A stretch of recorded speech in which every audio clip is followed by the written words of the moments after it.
It began 6 months after humanity's first successful contact.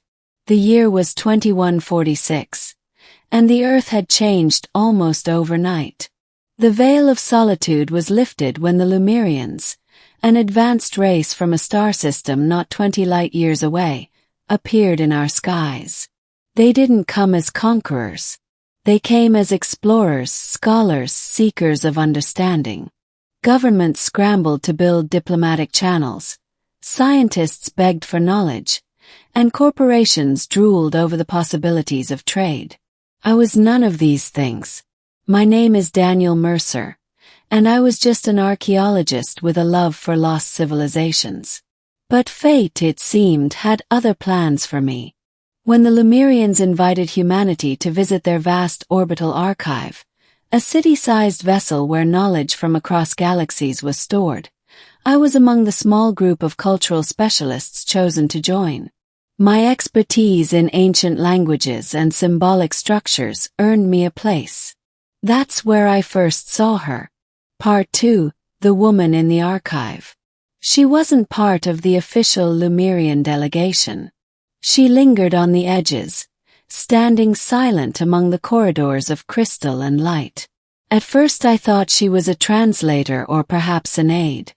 But when our group split to explore different wings, I found her following me at a distance.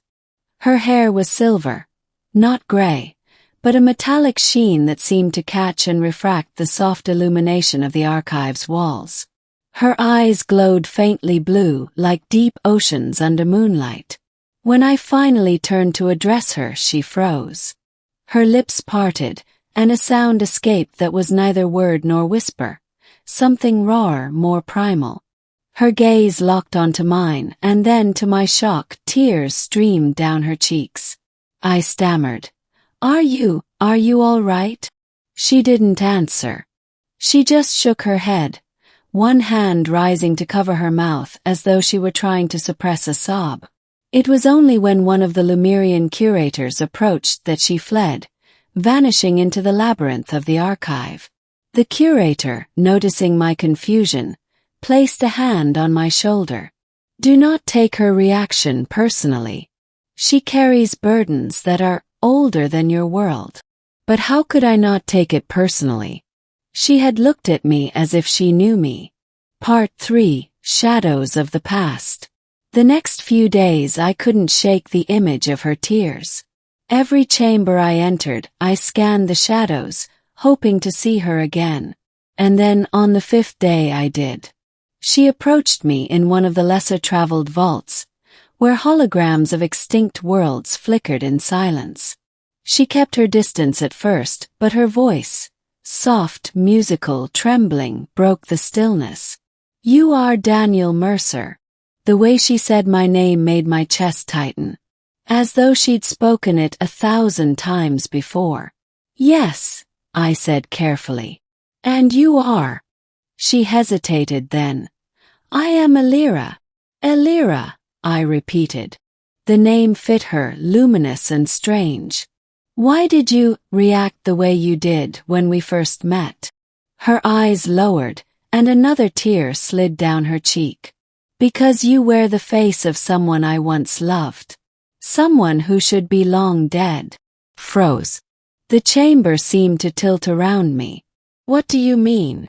Her gaze rose again, filled with a grief so profound it pierced me. "You are his reflection. His name was Kaelen. He was human, but not from your Earth." The words struck like thunder. "Not from your Earth. What are you saying? That there are other Earths?" She nodded slowly. "Other timelines. Other streams of existence. Long ago, Kaelen was drawn into our world from a parallel branch of yours. He was a wanderer like you.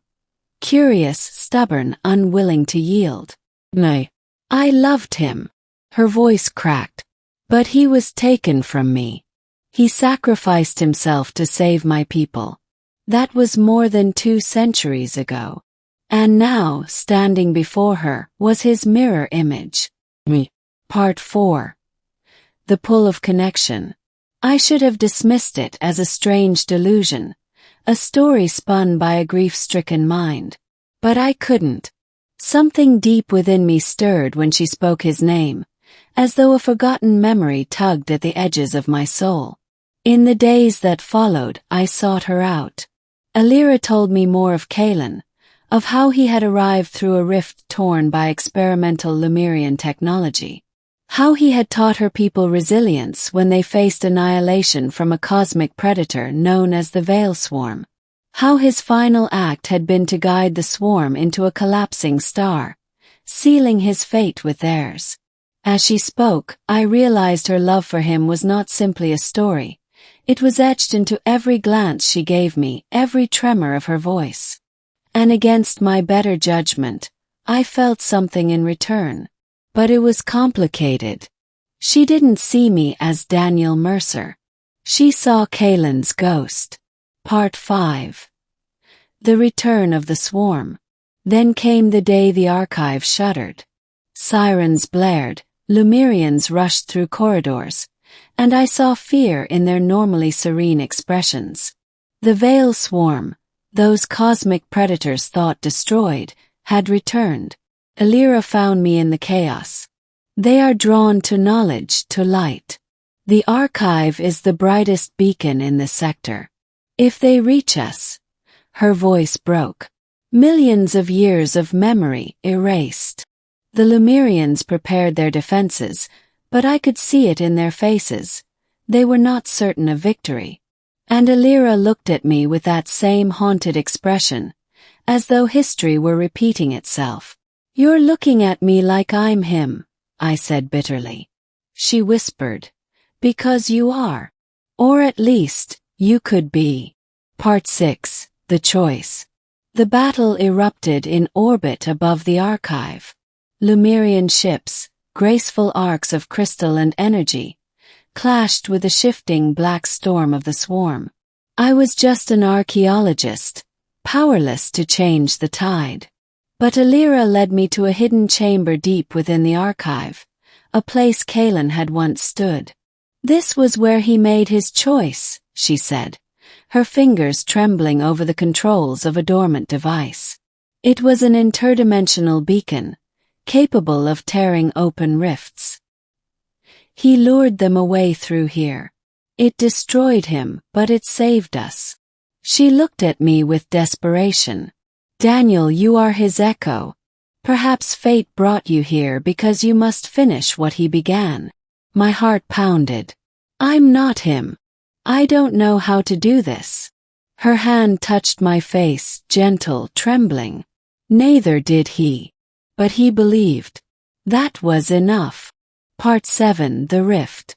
Against every rational bone in my body, I stepped into Kaelen's shadow. Together, Alira and I activated the beacon.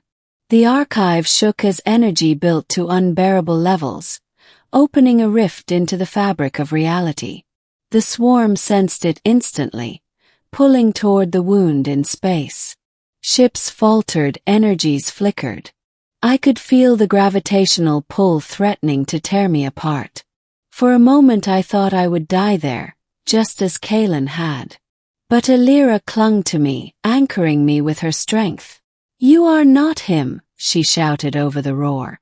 "You are Daniel. And you can survive this." Her words cut through the chaos.